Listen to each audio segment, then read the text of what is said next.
మన రాష్ట్రంలో ముఖ్యమైన చర్చ ఏంటంటే గూగుల్ కంపెనీ మన రాష్ట్రానికి రావడము, విశాఖ తీరంలో ఈ గూగుల్ కంపెనీ తన పెట్టుబడులు పెట్టుకోవడానికి ముందుకు రావడము హర్షించదగిన విషయము. ఈ రోజు గూగుల్ కంపెనీ దాదాపు $1.5 మిలియన్ అంటే ఒక 1.37 లక్షల కోట్ల ఇన్వెస్ట్మెంట్స్ ని మన ఆంధ్ర రాష్ట్రానికి తీసుకొచ్చి ఇన్వెస్ట్ చేయడము, ఇది అమెరికా బయట దేశాలలో ఇంత పెద్ద ఎత్తున పెట్టుబడి అనేది మొట్టమొదటిసారి భారతదేశంలో, అది కూడా ఆంధ్రప్రదేశ్ లో మన తెలుగు వాళ్ళ దగ్గర ఇన్వెస్ట్ చేయడం అనేది హర్షించదగిన విషయం. ఈ రోజు సుందర్ పిచాయ్ గారు ఈ యొక్క విషయాన్ని ఆయనే స్వయంగా తెలియజేయడము, అలాగనే ఇందులో శ్రీ నారా చంద్రబాబు నాయుడు గారు అలాగనే నారా లోకేష్ గారి కృషి అంతగానో ఉందని చెప్పడము జరిగింది. దాదాపు దీని వలన కొన్ని లక్షల ఉద్యోగాలు రావడము, ప్రపంచ దేశాలన్నీ టెక్నాలజీ కోసము మన యొక్క రాష్ట్రం వైపు చూడడం అనేది మనం సాధించుకున్న ఒక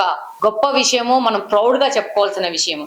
ఈ రోజు ఇంత పెద్ద ఎత్తున ఈ యొక్క ఫారిన్ డైరెక్ట్ ఇన్వెస్ట్మెంట్స్ రావడం అనేది భారతదేశంలో అతి పెద్ద అమౌంట్. ఇది సాధ్యమైందంటే అనుభవజ్ఞుడైన మన ముఖ్యమంత్రి గారు శ్రీ నారా చంద్రబాబు నాయుడు గారు, అలాగనే టెక్నాలజీలో ఎక్స్పర్ట్ అయిన మన నారా లోకేష్ గారి యొక్క కృషి ఫలితమే. ఆ క్రెడిట్ మొత్తము మన నాయకులకే చెందుతుంది.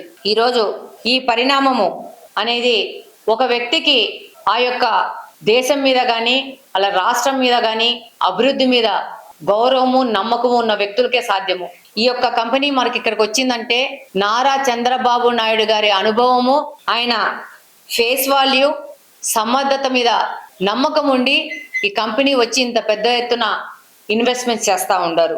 ఈ Google data centre, AI data centre రాగానే మన ప్రధానమంత్రి నరేంద్ర మోడీ గారు కూడా ప్రత్యేకంగా ఫోన్ చేసి అభినందనలు తెలియజేయడం జరిగింది.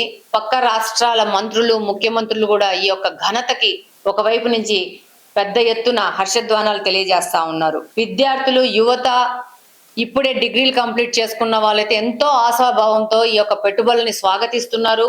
వాళ్ళకున్న ఆపర్చునిటీస్ పెరుగుతున్నాయని చెప్పి సంతోషంగా ఉన్నారు. ఈరోజు దీనివల్ల ఈ ఆర్టిఫిషియల్ ఇంటెలిజెన్స్ లో లక్షలాది ఉద్యోగాలు వస్తాయి.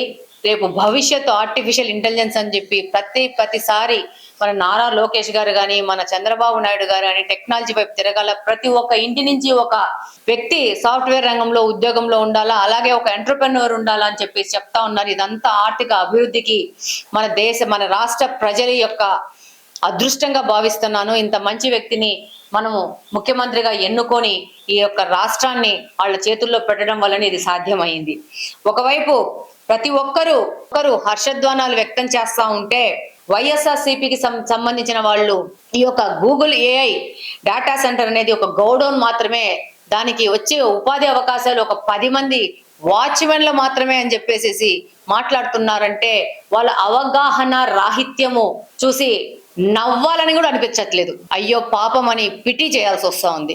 5 సంవత్సరాలు ఇలాంటి వ్యక్తులకి మనం అధికారాన్ని అప్పగించి మన భవిష్యత్తును వాళ్ళ చేతుల్లో పెడితే, ఒక డ్రైవర్, మతి భ్రమించిన డ్రైవర్ చేతిలో ఒక వెహికల్ ఉంటే అందులో ఉన్న ప్యాసింజర్స్ పరిస్థితి ఏందో ఆ విధంగా గత 5 సంవత్సరాల నుంచి ఈ రాష్ట్రం పరిస్థితి అయింది. ఈరోజు రాష్ట్ర ప్రజలు ఈ యొక్క పార్టీ యొక్క వాస్తవాలను తెలుసుకొని ఈ పార్టీ వారిని రిజెక్ట్ చేశారు.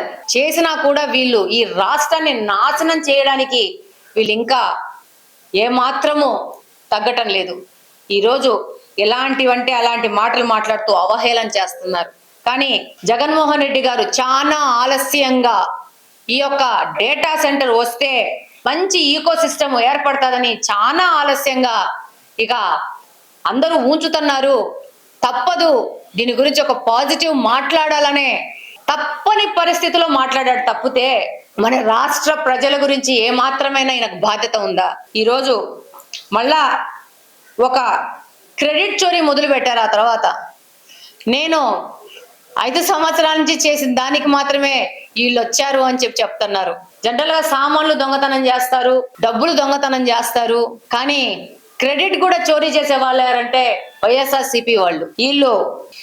వీళ్ళు కట్టిన ఋషికొండ మీద ఉన్న ప్యాలెస్ మీద ఉన్న ఇంట్రెస్ట్, అవగాహన, ఉత్సాహము రాష్ట్ర ప్రజల మీద ఉండింటే 5 సంవత్సరాలు రాష్ట్రంలోని తెలుగువారు నష్టపోయే పరిస్థితి ఉండేది కాదు. ఈ రోజు ఈ విధంగా ఆర్థికంగా ఇబ్బంది పడే పరిస్థితి కూడా రాష్ట్ర ప్రజలకు, మన తెలుగు వాళ్ళకు ఉండేది కాదు. ఈ రోజు ఈ యొక్క ఇలా క్రెడిట్ చోరీ ఎలా ఉందంటే 14 నుంచి 19 మధ్యన ఇలాగనే నారా చంద్రబాబు నాయుడు గారు కియా మోటార్స్ తీసుకొచ్చి అనంతపురం దగ్గర స్థాపిస్తే అధికారంలోకి వచ్చాక ఆ మోటార్స్ కంపెనీని ఎలా బయటికి తోలేసేయాలా ఈ రాష్ట్రం నుంచి, ఈ రాష్ట్రంలో పరిశ్రమలు ఉంటే ప్రజలకు మంచి జీవన సరళి ఆదాయం వస్తుంది. ఆదాయం వచ్చితే వీళ్ళు నన్ను భగవంతుడు అనుకోడు, వీళ్ళని ఆదాయ పరంగాను ఆర్థిక పరంగాను ప్రజలకి ఏ విధమైన అవకాశాలు లేకుండా చేసి వాళ్ళని దుర్భర దారిద్ర్యంలో పెట్టేస్తే వీళ్ళు ఇచ్చే బటన్ నొక్కితే వచ్చే డబ్బుల కోసం ఎదురు చూస్తారనే ఉద్దేశంతో అనేక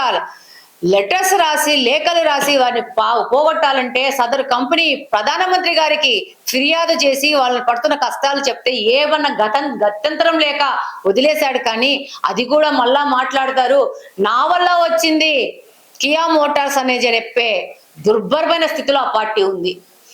ఈరోజు ఈ రాష్ట్రానికి మంచి చేయకపోయినా పర్లేదు, ఈ రాష్ట్ర ప్రజల మంచి కోసం ఆలోచించకపోయినా పర్లేదు, కానీ ఇలాంటి మంచి కార్యక్రమాలు జరుగుతూ రాష్ట్రానికి ఉపయోగపడుతూ యువతకు భవిష్యత్తుకు పునాదులు వేస్తున్న విషయాల మీద కానీ, ముఖ్యమంత్రి గారి గురించి కానీ, ఉప ముఖ్యమంత్రి గురించి కానీ, అలాగనే మన యువ నాయకుడు నారా లోకేష్ గారి గురించి కానీ అవాకు చెవాకులు మానేయడం బెటర్ అని చెప్పి వైఎస్ఆర్సీపీ పార్టీకి నేను తెలియజేసుకుంటా ఉన్నాను. ఈ రోజు మీరు ముఖ్యంగా గమనిస్తే ఇది తెలుగు ప్రజలు, ఆంధ్రప్రదేశ్ ప్రజల యొక్క విజయము. అలాగనే మన ముఖ్యమంత్రి గారు నారా చంద్రబాబు నాయుడు గారు, మన యువ నాయకుడు లోకేష్ గారి యొక్క విజయము.